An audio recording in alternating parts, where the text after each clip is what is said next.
what's going on, guys? This is Mias, and welcome to my review on Amazement and Attractions at the new Archetype, I guess. What the frick? I mean, that, yeah, sure, I guess that's card design for you. Pretty much all you had to do really is just swap, like, just like an 180-degree rotation of the A, and that's pretty much it. It kind of looks like an angle, yeah, but it's just like an A upside down. And yeah, before you start, friendly reminder to like, subscribe, blah blah blah. Anyways, the first one, I don't know why, but this really reminds me of the level 7 Abyss Actor Monster Superstar. So yeah, anyways, Dark Psychic, 2600 attack, 2200 defense, level 7, so there's already kind of something sketch here, kind of sus. You can only use the first and second effect once per turn. If a trap card is activated, trap card. Doesn't have to be an attraction trap card, just trap card. You can special summon this card from your hand, level 7. You can make Big Eye with this. If your opponent normal or special summons a monster, you can target one of those monsters, one summon. Equip it with one attraction trap card from your deck. We're going to come back to this later on because some of the attraction traps are pretty nice. And they actually love being like equipped to your opponent. So yeah, once per turn you can banish any number of okay, that's a soft, that's a slow once per turn, so it's not during your opponent's turn too. You can banish any number of attraction traps from your graveyard, and then target that many cards your opponent controls, destroy them. Interesting. They don't have to be with different names, so you can just banish the exact same one 3 times, pop 3, and yeah. Once again, I'm not going to spoil too much. This literally looks like Fluffle Bear, but not really, actually. So, Amazement Ambassador, yeah, okay, sure. You can only use the second effect once per turn. When this card is normal summon, you can target one attraction trap in your grave and one face-up monster your opponent controls. Equip the target on the field, with the target in the graveyard. Yeah, but it's not a starter, so no. Yeah, this effect just, it's not like great. The second effect is a quick effect, nice. You can target one of your attraction traps that is equipped to a monster, equip it to an amazement monster you control, or a face-up monster your opponent controls. Alright, yeah. So all it does really is just kind of like Shifty Boy. It just, just move, go to someone else, attraction trap. So, I don't know. Attraction, man. I don't know if this is supposed to be like a pun on, like, yeah, like on top of being like, and like amusing, like it's fun, it's also like I'm attracted to like other monsters. I don't know, maybe my head's kind of twisted and I'm the only one who actually thought of that about this, but yeah. A fun fact, this card's name is probably based on the Italian word buffo, which means funny. Very funny, buongiorno. That's pretty much the only word I know in Italian, so to all my Italian homies out there, you're the best. Anyways, Amazement Attendant Comica. Yes, Light Machine, very logical. I mean, she literally looks like a cosplay girl that you would see like at, I don't know, like Comic-Con or something. Level 4 Light Machine. I can search this with Cyber Repair Plant. Definitely gonna come up.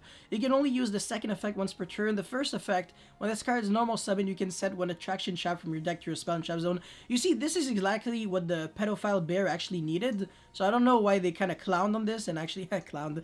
I get it. And actually just made this good, but this like trash. So I don't know. Quick effect. Yo, we love those quick effects, right? You can target one of your attraction traps equipped to a monster. Okay, yeah, same shit as the pedophile bear, so whatever. Only the first effect is different, but this is significantly better than Sketchy Boy, so yeah. Moving on to the spells. Well, that's a cohesive strategy. 3 monsters, one of which can't even be normal summoned. Oh yeah, but I play Monarch Stormforth in my deck with escalation. Yes. Amazing Time Ticket. Quick play spell. You can only use a card, like, you can only activate this once per turn. Quick play. So Clifford Scout for Amazement card from your deck to your hand that you search. Or wait, oh shit, oh, it depends on like the turn that it is. Okay, so on your turn, it's pretty much a searcher, which is basically the same thing as Scout, or during your opponent's turn, set one attraction trap directly from your deck to your spell and trap zone, but it can be activated this turn, just like Trap Trick. Interesting. I don't think I care too much, but the reason why I like this is because if you draw 2 of this, it actually doesn't brick. You can use the first one right away to search for an Amazement card, so you can search for this this grill, and then you can search like set an attraction trap, Hey, that randomly plays through Joel and Logbird. You only search once, and then you set from your deck to the grave. Hey, the more you know, eh? Oh, wow, I don't think it matters, but yeah. Entering your opponent's turn, well, you set your second copy, and then you set, you set like another attraction shop. So I'm down. Quick play spells are always nice, and yeah, this is one of the very rare quick play spells in Yu-Gi-Oh! That searches that alongside Salamangreat Circle. So if you get Droll, you can chain this to Droll. And yeah, I mean, this deck just mathematically, inherently, mechanically cannot lose to Droll, unless if you actually try to. Yeah, I play Upstart Goblin, Desires, and a bunch of cards that... Ironically, Desires would be good in this deck. Every card is like a 3 of. Anyways, quickly spell. When your opponent activates a card or effect that targets an amazement monster you control, target one of those amazement monsters you control, return it to the hand, then you can summon an amazement monster from your hand. This is a solid 0 out of 10, complete trash. The only moment when it actually works is when you get hit by like Infinite or something. I mean, just play Book of Moon instead of this crap, so no. And also, it's not even like an amazement trap, so it's not even like you could set it. It's just not... It's ass. Yeah. Amazement, Precious Spark. You can, once again, both effects are hard once per turn. You can... what? You can only use... Oh, that's even worse. It's not even you can only activate. Oh, this is you can only activate. So if the activation gets negated, you can use it again. But this is genuinely when you can only use... Oh, yeah, hold on. It's a field spell. I guess it makes sense. Yeah, right? You can only activate... You can activate one attraction trap during your main phase to turn to the set, so Temple of the King's Garbage. During your end phase, you can set one of your attraction traps equipped to a monster to the graveyard. Then target one of your attraction traps with a different name that is banished or in your graveyard. Set it to your spell and trap zone. Complete piss. I hate this card. I don't think it's good. It's a weak field spell. Because the thing is, field spells... What they have become is pretty much if your field spell doesn't search something on activation or doesn't do something really powerful, it's not really good. Just look at the evolution of field spells, right? Trickstar, Light Stage, Area Zero, I guess, does a lot, honestly. It's like a duality plus it summons Ray from the deck. What else? I mean, Babel was like an exception, but it's searchable. Same thing with like Salamangreat Sanctuary. Mystic Mind decks out your opponents. Like, field spells have to be good, because your terraforming can't search like a Garnet. So this is why I can't see this card being good. Like, it doesn't matter. It's kind of like searching like a Temple of the Kings, and then during your end phase, it's not even like this was like a good effect, so I'm not a big fan. Alright, now we're getting into the first amazement traps. They kind of look, starting to look creepy, I don't know. Target one monster your opponent controls equipped with your attraction traps. Equip this card to that target. Take control of the equipped monster. Yes, that's good. That's actually really, really, really, really good. Wow, that's...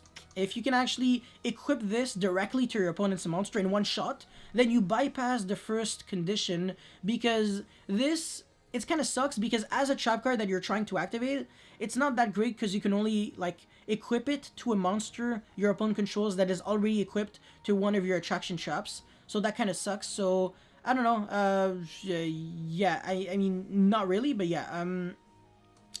I guess this is the one way to cheat it with like the secondary effect of Pedo Bear and Cinderella. So yeah, not too bad. And also, while you control the equipped monster gains 500, it cannot activate its effect, and also it is treated as an amazement monster. I don't think anyone cares too much. Matters a bit. Anyways. Maze Attraction Cyclone Coaster. This deck can play Extravagance, by the way, because it doesn't have a single extra deck card so far. You can only use the second effect once per turn, so the first target one amazement monster you control. Oh, okay, they always have this effect, so whatever. I'm not going to read this moving forward. You can activate this effect based on the equipped monster's controller. Okay, so if you equip it to your own monster, then you can pretty much MST your opponent as a quick effect, but if you're equipping it to your opponent's monster, you can send it to the graveyard to search an amazement monster from your deck to your hand. And even if you MST your opponent, you have to send it to the graveyard, so yeah, it's like better than MST because it doesn't destroy its sends, so you can play around field barrier, artifacts, etc. So yeah, not too bad, I guess. It's decent. It gives you a bit more like stability, I guess. Yeah, interesting. It's a trap card that gets an engine going, and it's a normal trap card, so Trap Trick should be pretty happy. This is Wonder Wheel, Fenris Wheel or something like that, yeah. yeah, well, blah, blah, blah, during your main. So okay, so if you equip it to your own monster during the main phase, you can return one card from your hand to the bottom of the deck, then draw one card, complete draw, like garbage. And then the second effect, I mean, yeah, during your opponent's, no, sorry, if you, oh my god, if you equip it to your opponent's monster, you swap, okay, a shield and sword for your opponent's monster. That's so bad. That's so bad. Wow. Are you even allowed to use this on a Link monster? Is it just not gonna swap anything? Because Link monsters, it's not that they have zero defense, it's just that they have no defense. So, yeah, that's actually pretty interesting. Anyways, this is same thing once again. So if you equip it to your monster, it gains 500, and if it would be destroyed by battle or by card effect, you can say this is Phantom Knight Wings, and if you equip it to your opponent's monster, it loses 500 attack for each of your attraction traps equipped to a monster on the field. Garbage, what the heck? That's so bad. Oh my god. Amazing attraction, rapid racing. So if you equip it to your monster, target one card in either graveyard, change the equipped monster's battle position, and if you do shuffle that, okay, yeah, sure. You can kind of DD Crow your opponent in a way. It's like a bad Transmigration Prophecy, so not the biggest fan, but like whatever. And if you equip it to your opponent's monster, you increase their level by 1, and if you do change the battle position, now this is actually kind of like Stygian Dirge, whatever. But not really, because I think Stygian Thingy decreased the level. I'm not sure. I guess this can interrupt your opponent in a way. You can use this on like a BA monster and they have to summon another BA, so whatever. By the way, this looks like it could be a Ghost Trick card. Oh wow, I actually didn't see that. Yeah, it's basically just Ghost Trick monsters. Oh wow, that's crazy. So if you this one is actually one of the good ones. If you equip it to your own monster, you can target one effect monster your opponent controls, negate its effect until the end of the turn. That's actually really good. It becomes like a thingy, a Forbidden Chalice in a way. And during your, like, if you equip it to your opponent's monster, it becomes a Book of Moon. Now this is kind of dangerous because it's a one-time usage if you do that, because the moment it actually flips face down, this will be sent to the graveyard, whereas if you use it on your own monster, you don't actually have to send it to the graveyard to use that effect, so that's actually really cool. Forbidden Chalice or Book of Moon, I love the doubles like utility. And this, wait, hold on, what was the good one? This is, yeah, okay, yeah, Cyclone Coaster was also a decent one. It's kind of like an MST or a Searcher. And of course, this is like the best one. It's like a Widow Anchor that doesn't negate the continuous effects. It only prevents you from even activating the effects in the first place. But if, let's say, you steal something like a Super Bolt, then the continuous effects still, like, it's basically like Manhunt, you know, Crackdown. And Field Spell sucks. This Quick Play Spa sucks. This one is amazing. This card is amazing. This Pedo Bear sucks. And this card's like alright, but not broken, so yeah. Anyways, that's pretty much all I had to say for this beautiful review on the new Amazement monsters and attraction traps. If you have any feedback or comments or whatever, let me know in the comment section below. Don't forget to like and subscribe, because it motivates me a lot to keep making those ideas. And that's pretty much it. Thank you for watching. I'll see you next time. Peace.